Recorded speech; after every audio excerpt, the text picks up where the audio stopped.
Bom dia, pessoal. Tudo bom? Bom dia, como é que vocês estão? Sejam bem-vindos, né? Não estão na aula errada, tá? Vocês estão na aula certa, estrutura de madeira, estrutura metálica, tá bom? Eu sou o professor Arthur, eu vou estar substituindo hoje, nesse sábado, o professor Felipe Tourinho, tá? O professor não pôde vir dar a aula, essa aula também, né? E ele não pôde comparecer no dia hoje, né? E daí eu tô aqui substituindo ele, então tô com o material dele aqui pra gente dar continuidade na disciplina. Tá joia? Galera, apresentar para vocês primeiro. Eu sou o professor Arthur Ribeiro Torrecilhas, sou engenheiro civil, tá? Engenheiro de segurança do trabalho e mestre também em engenharia civil na área de saneamento, tá? Eu vou estar repassando então aqui o conteúdo do professor para vocês nesse dia de hoje, tá? E a gente vai resolver, pelo que eu estudei ali a aula dele, a gente tem uns exercícios para resolver no final da aula, tá bom? Galera, então vamos lá. Deixa eu jogar aqui pro quadro. E vamos começar, tá bom? Gente, qualquer coisa, qualquer dúvida, na próxima aula também, tá? Vocês podem sanar alguma outra dúvida, tá? Na próxima aula, provavelmente o professor já tenha voltado e já vai estar ministrando a aula normalmente para vocês, tá? Então, vamos lá começar aqui. Estrutura de madeira, relação ao dimensionamento, né? A gente vai falar ali das vigas da seção 2.3, vigas de madeira. Pessoal, vigas de madeira, deixa eu pegar aqui a caneta. Vigas de madeira são estruturas lineares montadas de forma horizontal ou inclinada, tá? Possuindo um ou mais apoios. Claro, né? Se fosse... Caramba, gente, não tem uma CPU aqui do meu lado, tem uma turbina aqui do meu lado. Não sei se vocês conseguem ouvir. Tem um avião decolando aqui, né? Onde eu coloquei meu pendrive aqui. Mas enfim, vamos lá. Se fosse, né, um pilar aí, sim, seria uma estrutura na vertical, né? Como é uma viga, estrutura horizontal ou inclinada, claro, né? Então vamos lá, possuindo um ou mais apoio. Se essa estrutura possuir apenas um apoio, eu tenho uma viga em balanço, claro. Se ela possuir dois apoios, eu tenho ali um pórtico ou uma viga apoiada, né? Biapoiada. Ou mais apoios, daí eu tenho já a relação dos apoios dessa viga, tá? Geralmente é submetido aos esforços de momento fletor e esforço cortante. Pessoal, aí a gente lembra lá da época que a gente usava o F2, já conhecem o F2, chegaram a utilizar o F2? Né? Então tem aqui um apoio, eu tenho outro apoio. Quais são os esforços que a gente trabalha nessa minha situação? Eu vou trabalhar tanto com o esforço de flexão, tá? Meu delta é Fx, certo? É o meu esforço de flexão, certo? Quanto também com o meu esforço de tração, tá? A gravatinha lá. Tração não, perdão, cortante, tá bom? Tanto com a minha cortante, aquela nossa gravatinha.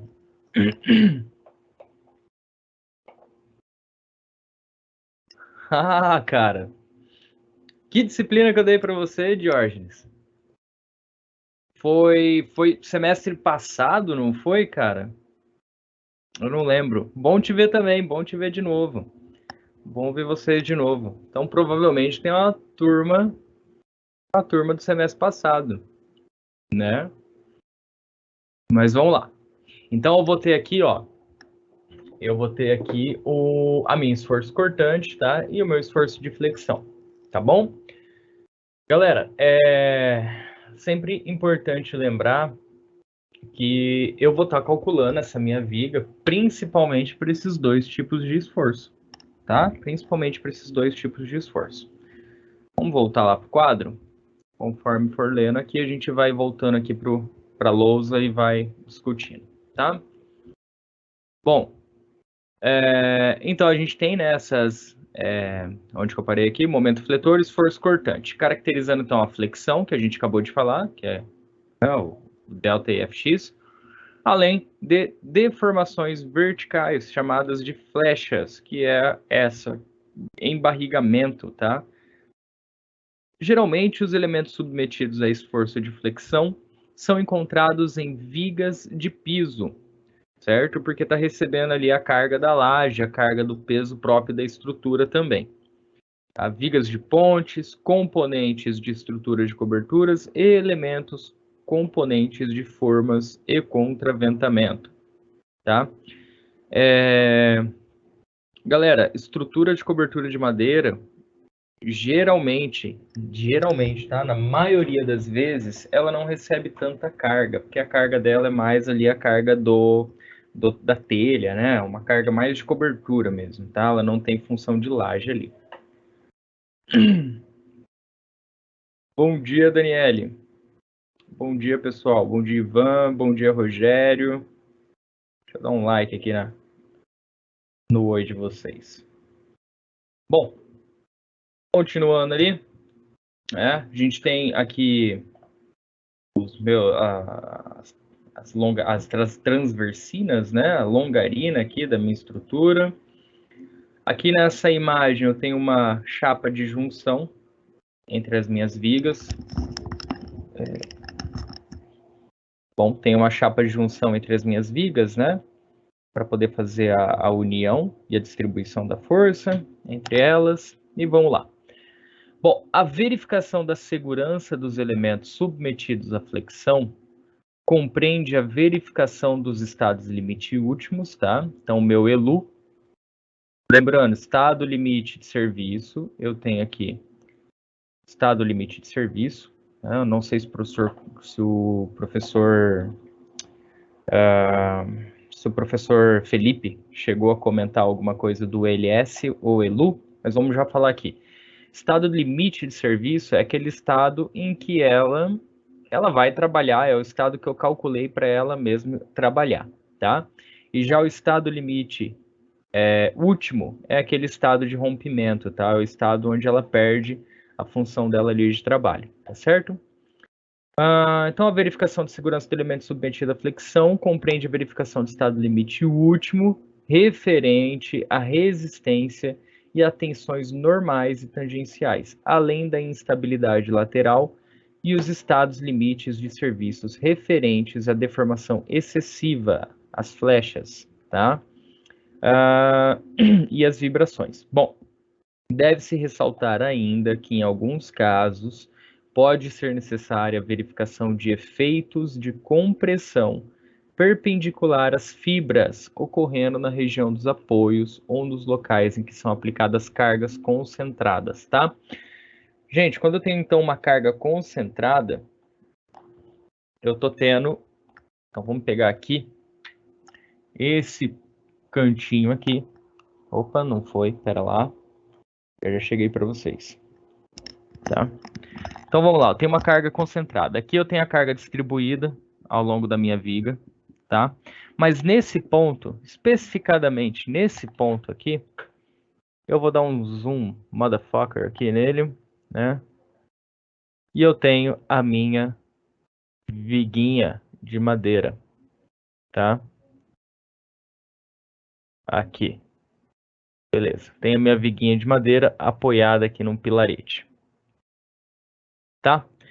Vamos supor que, não sei por quê, não sei por quais razões, tem um peso gigantesco aqui nesse canto aqui. Então eu tenho uma carga concentrada pesadíssima, tá? Então bem nesse ponto aqui, exatamente nesse ponto, eu tenho uma carga concentrada pesadíssima. E justamente nesse ponto aqui é onde eu vou ter uma característica de compressão, tá?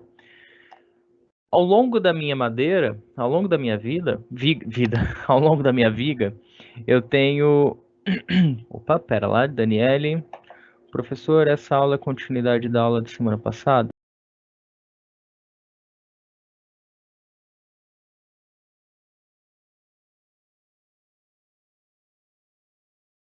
Estou percebendo que esse assunto, vigas de madeira slide, são. Hum, Daniele, boa pergunta, Daniele. Por que que aconteceu? O professor, ele dá aula da semana, tá? Daniele, o professor, ele não pôde, né? O professor Felipe, ele não pôde vir dar aula hoje, mas foi esse slide aqui que ele disse assim, ó, continua por esse slide, que é o slide que eu, né, que eu continuo, que eu parei a aula.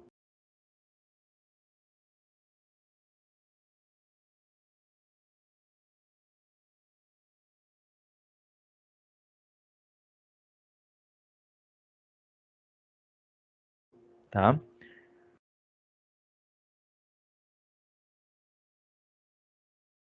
Beleza. Oi, Selma. Selma tava, a Selma tava comigo agora há pouco, né? Bom, vamos lá. Ahn, Então, Daniele, eu tô só repassando o slide dele, tá? Para dar continuidade no conteúdo dele. Eu não sei se foi da semana passada, é a primeira vez que eu tô entrando com vocês, pessoal, nessa turma, tá? Então eu não sei, sinceramente eu não sei, tá bom?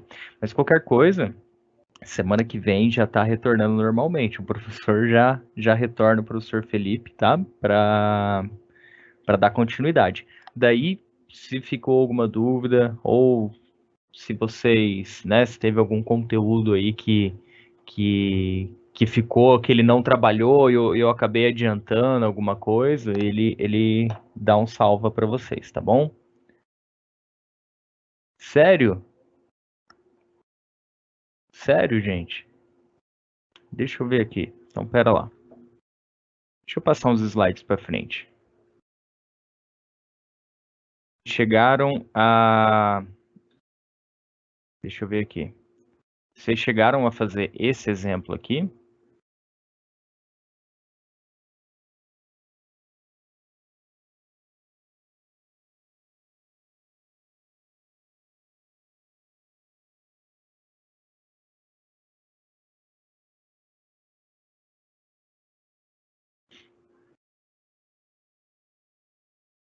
Pera lá que tá indo pro quadro. Calma aí.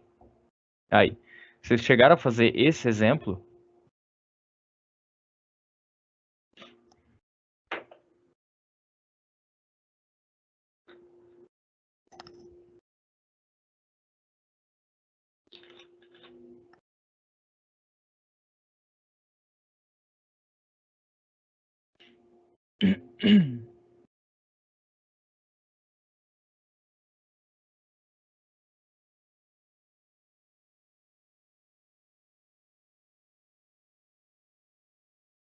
Ah, não brinca comigo. Sério? Então tá bom. Então, vamos falar de uma coisa diferente. Já que vocês viram isso, né, na aula passada, vamos trabalhar uma coisa diferente então. Algum de vocês tiveram patologia? Acho que vocês não tiveram patologia comigo. Então vamos fazer o seguinte, galera. Vamos combinar o seguinte. Ah, vamos fazer assim. Eu vou abrir meu notebook aqui.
vocês viram isso, né, na aula passada, vamos trabalhar uma coisa diferente, então.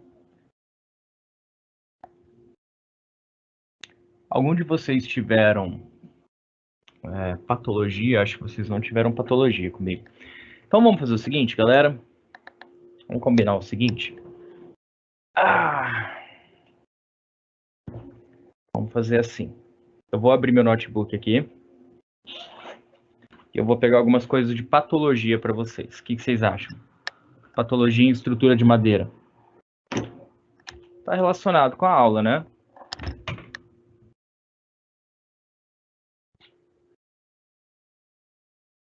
Pode ser?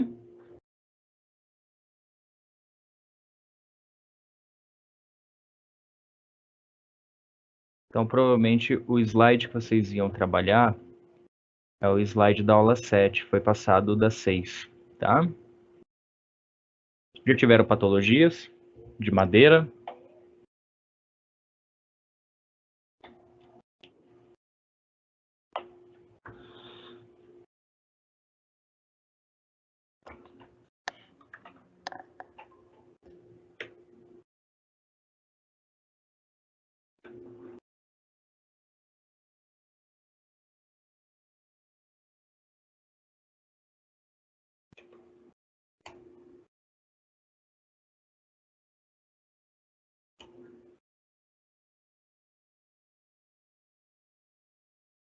Aí, pessoal?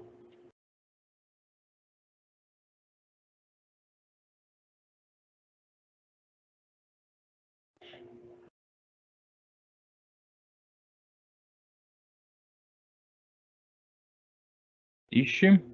Será que travou o áudio? Tá tudo certo?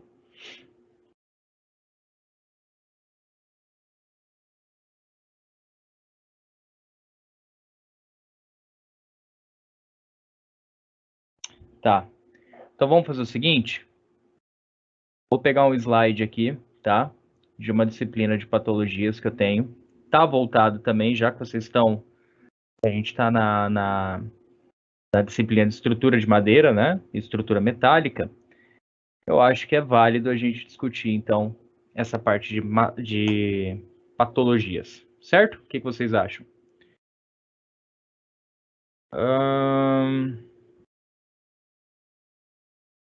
Eu vou pegar aqui...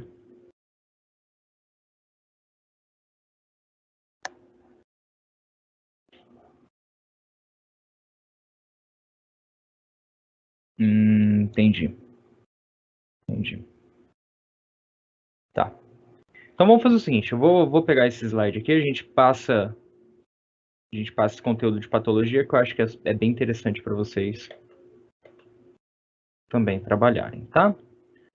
Deixa eu jogar aqui para um pendrive.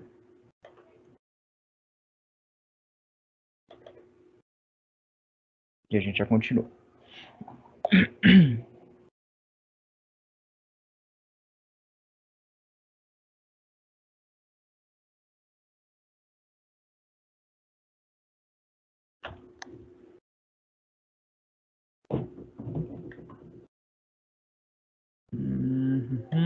Formatar, plano de fundo.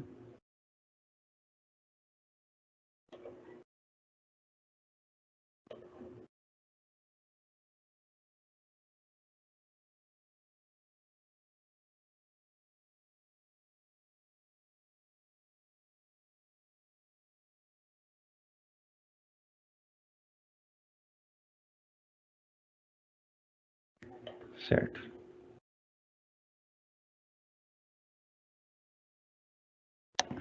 Vamos pôr aqui o pendrive.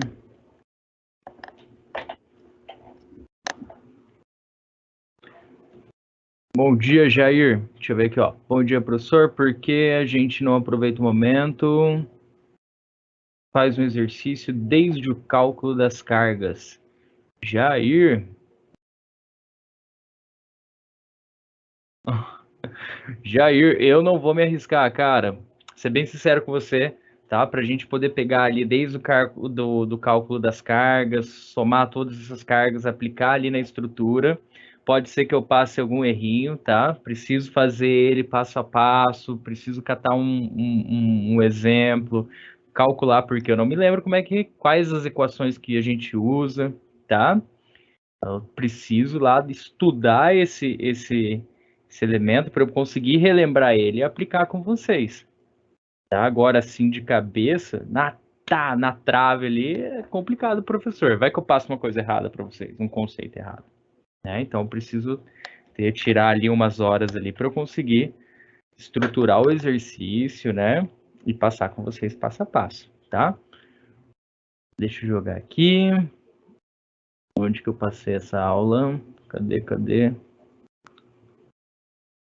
Análise patológica das madeiras. Acho que é essa daqui.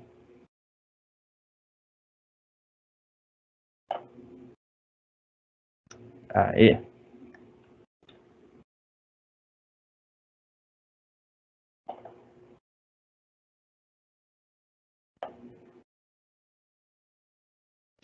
Certo, galera. Deixa eu...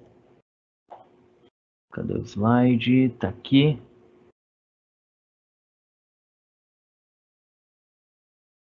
Aí, pronto.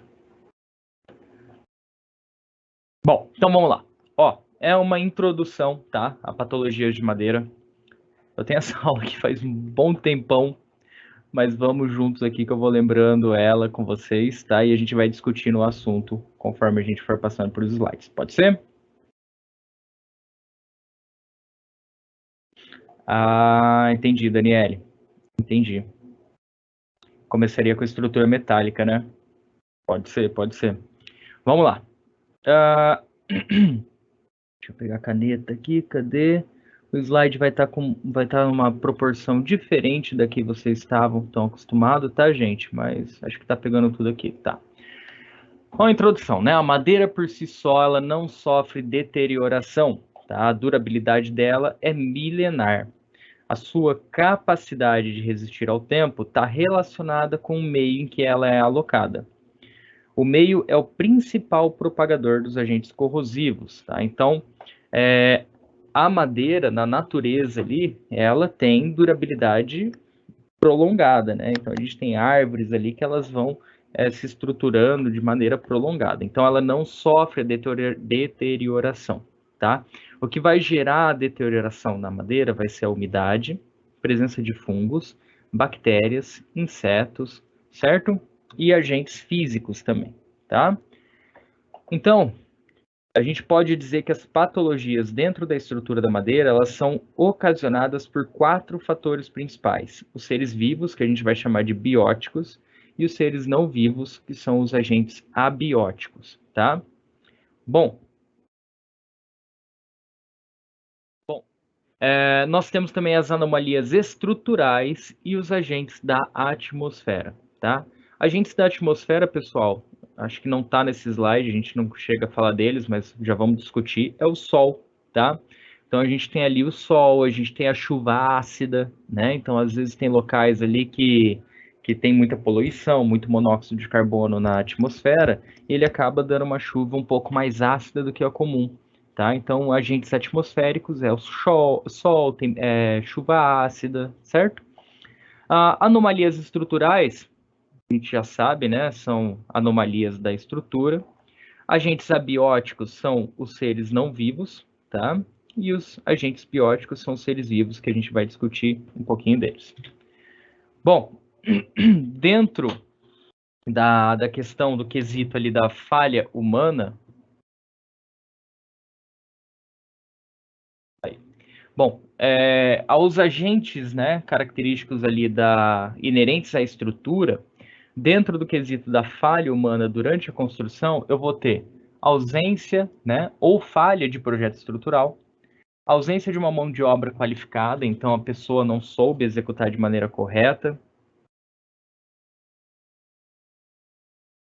Deixa eu ver aqui, Selma, essa matéria é a mais complexa também de Virgínia. Obrigado, Selma.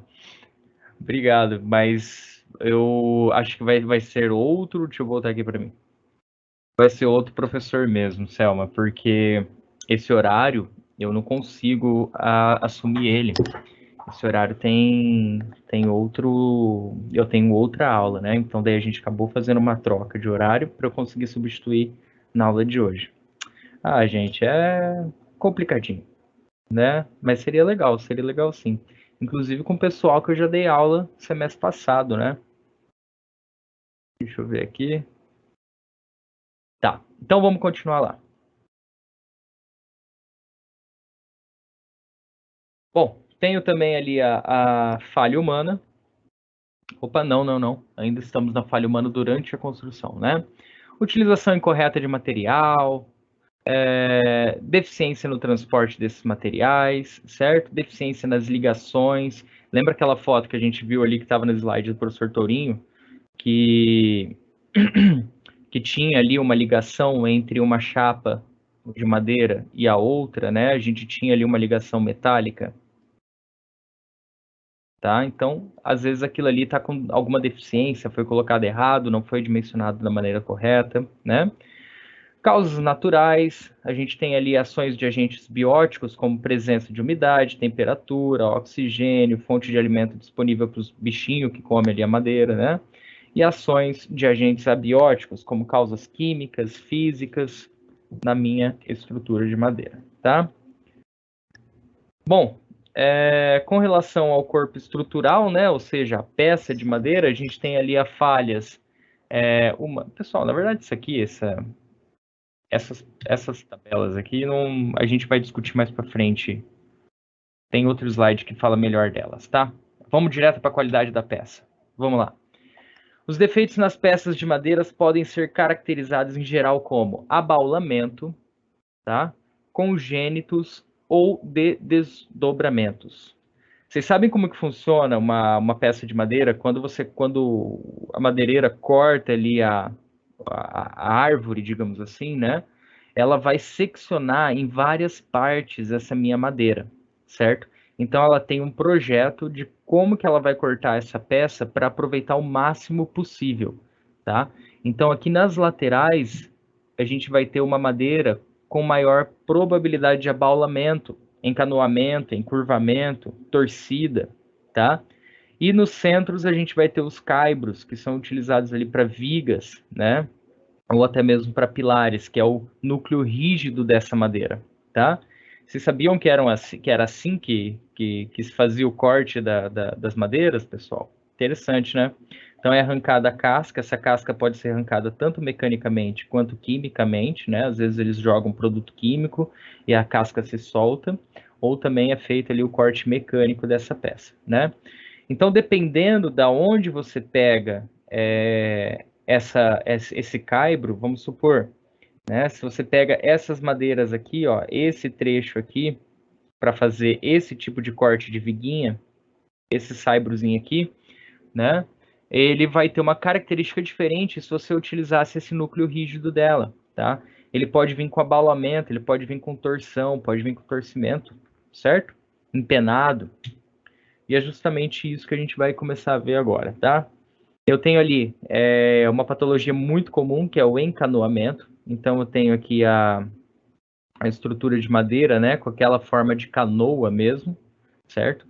E qual que é o problema disso aqui? Então, você vê que a gente chama de empenado, né? Daí vai ter vários termos para a gente usar, encanoamento, empenado.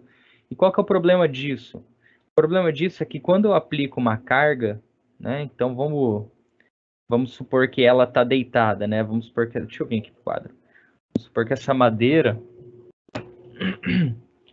Vamos supor que essa madeira, ela tá assim, né? Ela tá encanoada aqui. Aí. Vamos supor que essa madeira, ela tá encanoada. Tá? E eu coloco ela na minha edificação. Dá uma dó ver uma edificação com uma madeira assim, galera. Vocês não têm noção. Aí. Beleza. Então a madeira ela tem uma certa curvatura aqui. Vocês conseguem perceber que ela está tombada para dentro, né? A partir do momento que eu aplico a carga nela, seja concentrada ou distribuída, onde que está o maior ponto de tensão? Essa carga, quando pesada nessa madeira, aqui tem um pilarzinho de apoio. Vamos pôr um apoio aqui, um apoio fixo, tá? Quando essa carga aplicada nessa madeira, eu vou ter um momento aqui, ó, de torção, eu vou ter um giro na minha peça, né? E esse giro vai fazer justamente isso, ó, ele vai gerar um momento de flexão nessa minha peça, tá? Então, quando a gente vê lá os cálculos para a estrutura de madeira, né? A gente não considera isso, por quê? Porque a gente está considerando que a peça veio retinha, tá? Na verdade, esse valor aqui, esse coeficiente aqui, a gente chama de coeficiente de cagaço, né? E ele é jogado dentro das equações. Então, toda vez que vocês verem lá numa equação, tanto estrutura metálica quanto de madeira, algum coeficiente multiplicador de 1,4, 1,2, 1,15, né? Estrutura de concreto também. Isso aqui é o famoso coeficiente de cagaço, né? Ele está jogando 15, tá majorando 15% de determinada alteração, de determinada força que pode dar errado, né? Por exemplo, eu não me lembro agora, depois, gente, bom, enfim, não me lembro agora, mas na estrutura de concreto, por exemplo, a gente trabalha com a excentricidade do pilar, né? Então a gente tem, na madeira também, se não me engano, acho que tem esse cálculo para o pilar de madeira, tá? Então a gente tem aqui a peça, e a gente vai considerar o quê? A gente vai considerar o EX1, né? O EX1 e o EY1, que é a excentricidade, tá? Então a gente está considerando aqui o quê? A gente está considerando o seguinte, que aquela força que ia estar sendo aplicada naquele meu pilar, ela vai ser aplicada aqui no centro. Então eu calculo ela para que ela seja aplicada bem no centro, tá? Só que a gente sabe que quando vai executar, o pedreirão erra, né? O pilar sai torto. Então a gente considera que essa força pode sofrer um desvio em determinada área, tá? Então a gente calcula ali que ela pode sofrer um desvio e a gente chama esse desvio de excentricidade, tá? Então essa excentricidade da peça, ela vai entrar nesse cálculo. E eu não lembro como que era a equação, mas a gente tem lá, tipo, E, Y, né? Multiplicado pela força, que multiplica ali a força vezes 1,2, dependendo da espessura do pilar. Então, isso aqui essa excentricidade que eu estou considerando o deslocamento da força no meu pilar, multiplicado por 20%, tá?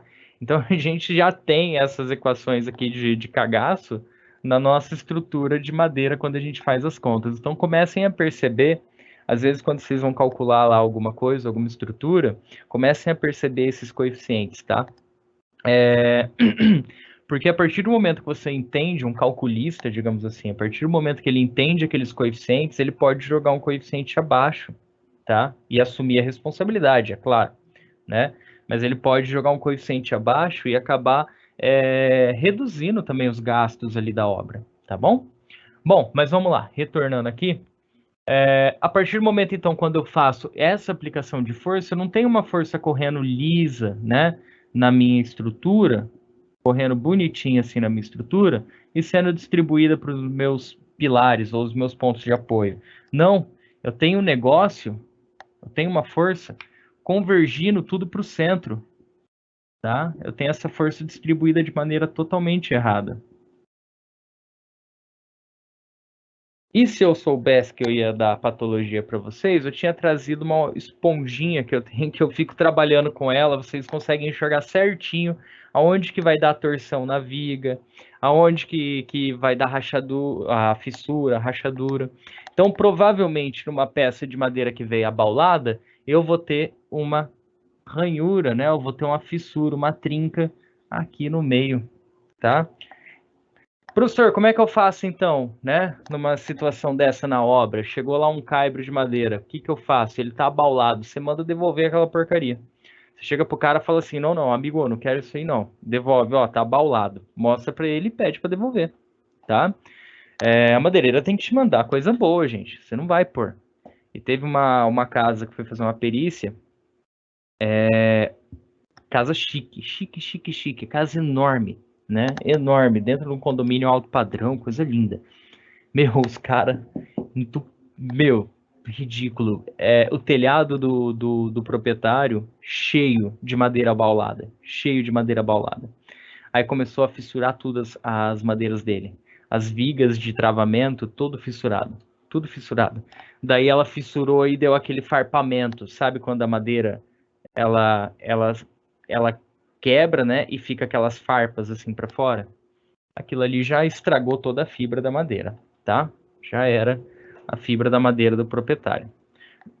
Aí tem que fazer um escoramento, calcular qual que é o escoramento a ser utilizado, quanto que vai ficar para reformar aquilo ali, né? Daí ele entrou com a ação contra o construtor, que não tinha engenheiro, tá? Era um construtor que estava cuidando. Eu tenho também um encurvamento, quando a minha madeira ela sofre um abaulamento na lateral dela, tá? Tem a torcedura, quando eu tenho a minha peça de madeira com uma certa torção. E todos esses abaulamentos, pessoal, eles vão gerar ali essa distribuição errada da força, tá? Essa excentricidade. Aqui a gente tem uma casa na construção wood frame, e a gente pode ver que eles estão fazendo aqui pelo jeito isso aqui vai ser uma laje, tá? E a gente já tem aqui essa madeira abaulada, né? Você já pode imaginar que algum problema vai acontecer, alguma distribuição equivocada da força aqui, da estrutura vai estar acontecendo, tá? Temos a arqueadura, muito comum. É muito comum também todo mundo conhecer isso aqui como empenamento, tá? Não só isso, mas todo tipo de abaulamento a gente chama de empenamento. A gente fala que a madeira está torta, tá? A gente tem alguns defeitos congênitos de desdobramento também. Por exemplo, aqueles oriundos próprios da madeira, tá? O nó. Já viram o nó da madeira? Desvio da fibra, manchas e desbitolada. Vamos lá. O nó da madeira é isso aqui. Então, quando vem na obra de vocês uma madeira que vocês vão colocar uma carga muito alta nela, uma peça, né? Vocês vão colocar uma madeira muito alta, um peso muito forte em cima dela, evita pegar peças com nó. O nó, gente, era o local onde nascia um galho, tá? Então, onde tinha lá a árvore aqui, nasceu um galinho aqui, certo? Esse canto aqui onde nasceu o galho, não esse canto, né, mas a funda aqui da madeira, ele tem um nó. Era o local onde saía o galho aqui da madeira, tá? E qual que é o problema do nó? O problema do nó é justamente isso, ele faz uma torção nas fibras. Então as fibras elas sofrem uma torção e elas acabam ali abrindo, tendo essas fendas, essa abertura. Com relação às fibras normais, isso aqui, o sentido da fibra, a gente pode passar. Outra coisa, existem manchas na madeira, tá? Algumas manchas são próprias da madeira, que vai gerar só um efeito estético, e outras são agentes fungos, né? Que vão atacar, fungos ou bactéria que vai atacar a madeira. Desbitolada é quando a peça não segue o padrão ou a medida correta, tá? Então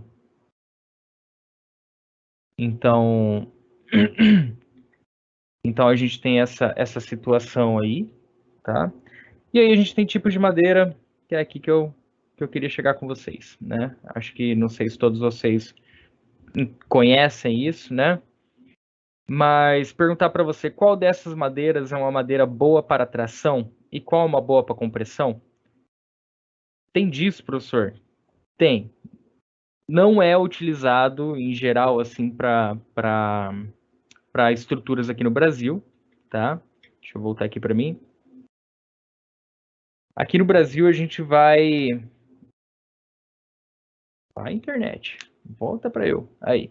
Aqui no Brasil a gente vai considerar elas todas iguais, tá? Então, por exemplo, quando você vai pedir uma madeira, você pede lá o cambará, o ipê, o eucalipto, né? Então, a gente tem uma padronização para essas madeiras. Como a gente não tem um amplo, né, um amplo uso da madeira nas estruturas, então para nós não vai diferenciar, tá? Mas é interessante saber que existem madeiras que elas têm uma tendência melhor para compressão, então vou aplicar elas em pilares, tá?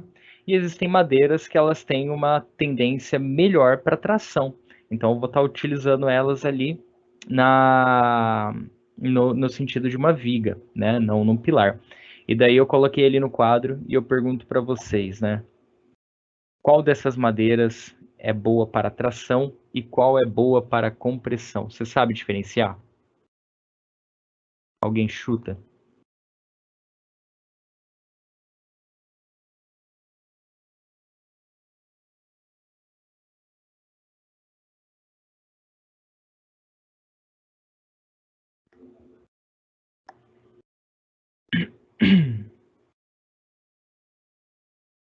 Ninguém?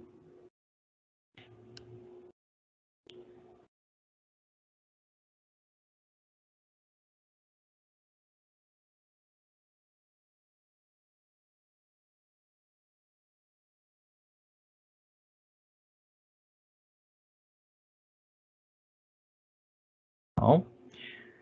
Seguinte, deixa eu voltar aqui para mim.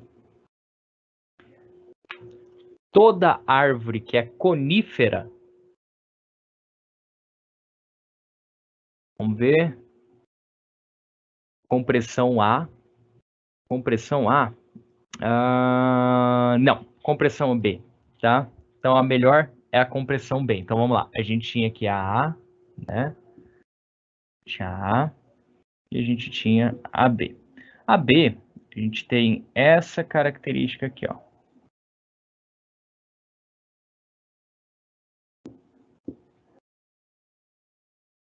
Tá? A gente tem essa característica aqui da B.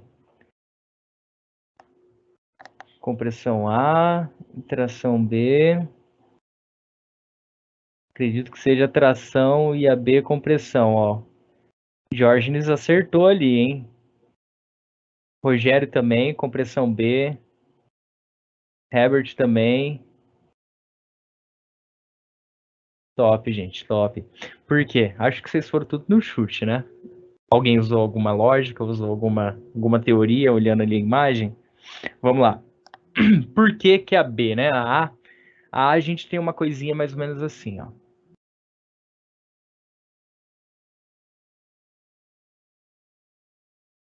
Tá?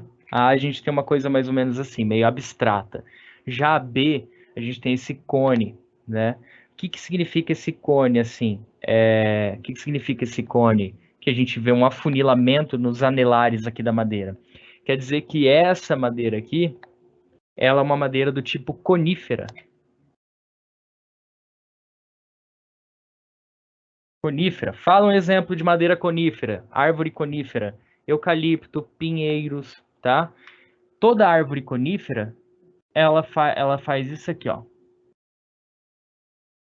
tá? Ela é um cone e dela daí dá as folhinhas árvores. Então a estrutura dela é um cone.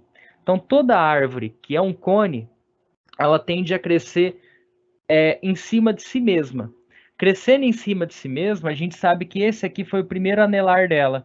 Depois de um ano, ela formou outro anelar. Depois de outro, ela formou. Agora imagina que esse carinha aqui do centro, que era aquele gravetinho inicial daquela arvorezinha, tá? Ele tá aguentando um puta de um peso da árvore inteira em cima dele. Então esse cara aqui, para compressão, ele é excelente. Ele aguentou a vida inteira dele, a compressão do próprio peso dele. Então árvores coníferas são árvores com uma maior, Rogério, olhando as fibras, isso aí, por conta do nó, faz sentido também.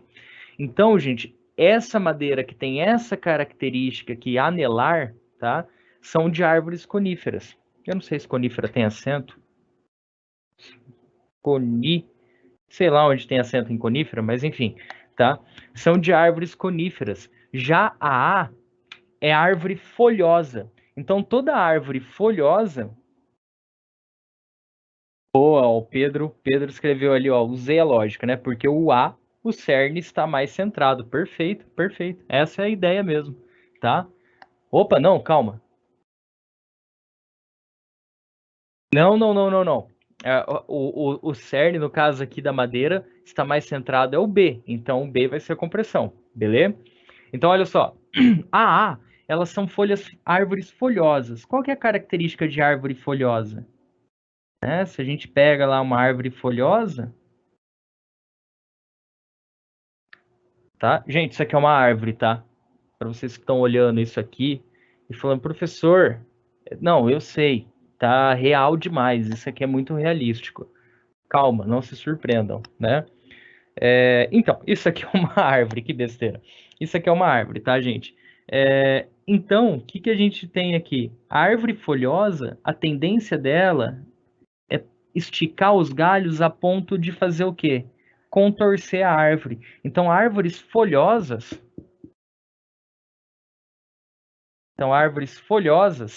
ela tem a tendência de ser tombada. Então, ao momento que ela é tombada, o que que acontece com a fibra dela? A fibra dela sofre um esticamento, um stretch, e esse stretch caracteriza essa estrutura nas fibras da minha árvore folhosa, o que faz com que ela seja o quê? Boa para tração. E aqui, compressão, tá? Então, coníferas são excelentes para compressão. Então, eu vou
um esticamento, um stretch, e esse stretch caracteriza essa estrutura nas fibras da minha árvore folhosa, o que faz com que ela seja o quê? Boa para tração.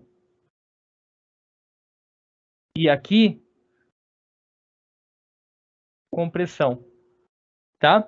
Então, coníferas são excelentes para compressão. Então, eu vou aplicar ela em pilar, vou aplicar ela em estruturas que vai receber carga pontual, tá? E já as folhosas são excelentes para estruturas com cargas distribuídas, tá? Longarinas ali que vão trabalhar na flexão. Sabiam dessa? O que vocês acharam? Legal, né? Uma ideia legal. Então, quando vocês forem dimensionar uma estrutura de madeira, inteira de madeira, né? Uma casa, uma cabana, alguma coisa assim, vocês já podem falar assim, olha, para aquele meu pilar eu vou precisar de bastante carga, então eu vou comprar sei lá, um cedro, vou comprar como é que é? Um eucalipto, alguma madeira assim mais resistente, né? Agora há pouco eu falei o nome da madeira, esqueci. Aí, eu vou trabalhar com folhosa, vou comprar ali uma cambará, tal. Mão? Não, cara, olha a cara disso aqui. Isso aqui parece um bonsai japonês, né? Vamos lá. A gente tem então as características ali das árvores folhosas, né? Ó, agora sim. Vocês vão falar que isso aqui tá parecendo um brócolis agora, né? Deixa de ser uma árvore folhosa, tá bom? Pessoal, espero que vocês tenham gostado e entendido também, tá? Espero que vocês tenham entendido e também gostado dessa nossa aula de hoje. Queria passar também umas patologias, mas estava no outro slide, devia ter pego os dois para mostrar para vocês. Algumas patologias e erros construtivos da madeira, também patologias ali de bicho. Só para aproveitar, deixa eu tentar lembrar como saber se é cupim ou se é formiga cortadeira, tá? Às vezes em estruturas de madeira, a gente. Tipo, minha sogra, né? Minha sogra, esses dias ela como ligou lá, falou assim: é porque a casa tá cheia de cupim, que não sei o que lá, que eu preciso impermeabilizar, passar no matar cupim. Aí eu fui lá ver. Fui lá ver como é que tava a situação da mulher, né? De fato, tinha lá um monte no chão, né? Que tá a estrutura lá do telhado dela, tal. Tava a estrutura dela aqui. E no chão, aqui assim no cantinho, tinha um monte de resíduo, tá? Aí como que a gente descobre se é cupim ou se é formiga cortadeira, tá? Porque tem bastante gente que confunde.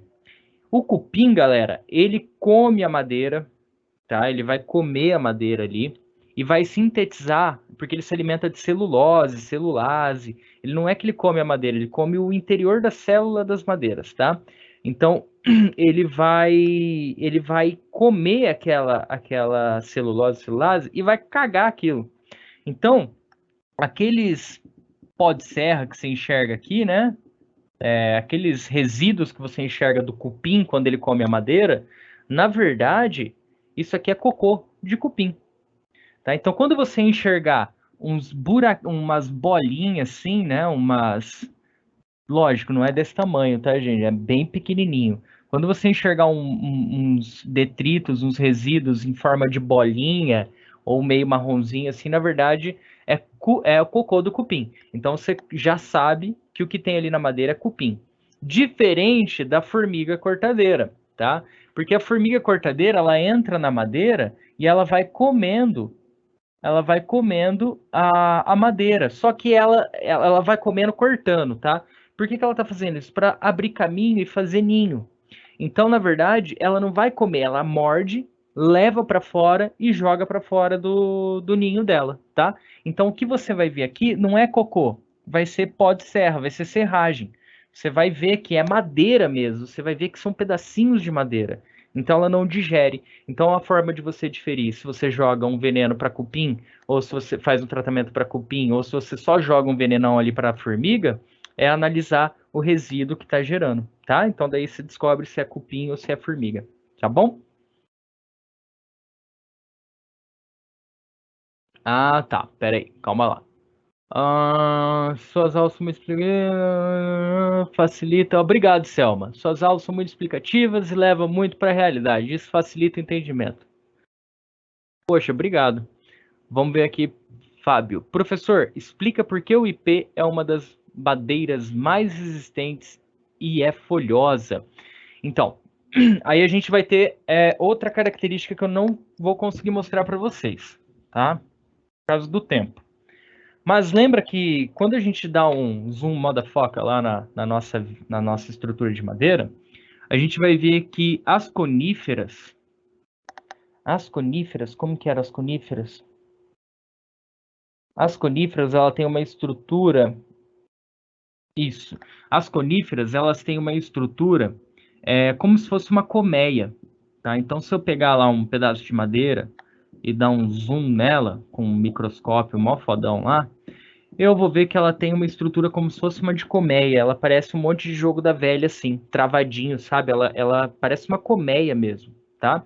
E isso aumenta a compressão. Já as folhosas, se eu der um zoom lá nas folhosas, eu vou ver que elas são lâminas, tá? Que essas lâminas são fibras. Já o IP, tá? O IP e algumas outras madeiras também, da mesma família ali, ela tem tanto fibrosas, e em alguns momentos as próprias fibras dela cruzam uma fibra com a outra. Então, nesse cruzamento de fibra, eu tenho emaranhamento, e esse mesmo emaranhamento acaba auxiliando na compressão. Então, por isso que eu tenho uma madeira que trabalha igualmente ali, tanto para compressão quanto para tração, tá bom? Gente, preciso ir, precisamos ir, tá? Agora, acho que a próxima aula que eu vou continuar é de estrutura isostática, também do professor Felipe, tá? Então, para quem for continuar comigo, até daqui a pouquinho. Para quem não for, bom final de semana, gente. Um abraço, tá? Bons estudos e até mais. Tchau, tchau, pessoal.